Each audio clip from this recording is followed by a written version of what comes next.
Mughal Azam cinema చూసినా అసలు అది లవ్ స్టోరీనే కాదు బ్రో, అది చాలా సెల్ఫిష్ స్టోరీ.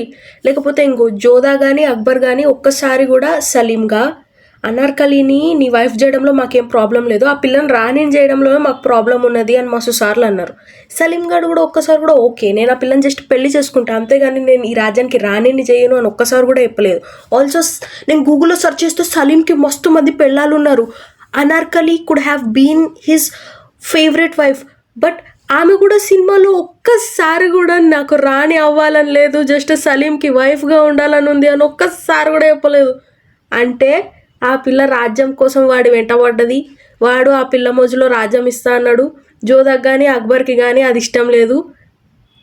కాదు అసలు ఆ సినిమా వల్ల ఎవరు, ఆ సినిమాలో ఒక రాజు చచ్చిపోతారు ఓకే ఆయన చచ్చిపోతే చచ్చిపోయిండు, బట్ ఆయన సావుకు ఒక అర్థం లేదు ఏం లేదు. అనార్కలి సలీం కలిసిరా లేదు ఏం. Oh my god, cinema aesthetic visuals making చుమ్మేశ్వర్ మస్తు ఉంది, కానీ అసలు లాజిక్ లేదేంద్రా. అసలు లవ్ స్టోరీ లెక్క అనిపించాలి నాకు, పెద్ద సెల్ఫిష్ స్టోరీ లాగా అనిపించింది. Maybe I have weird brain, I don't know.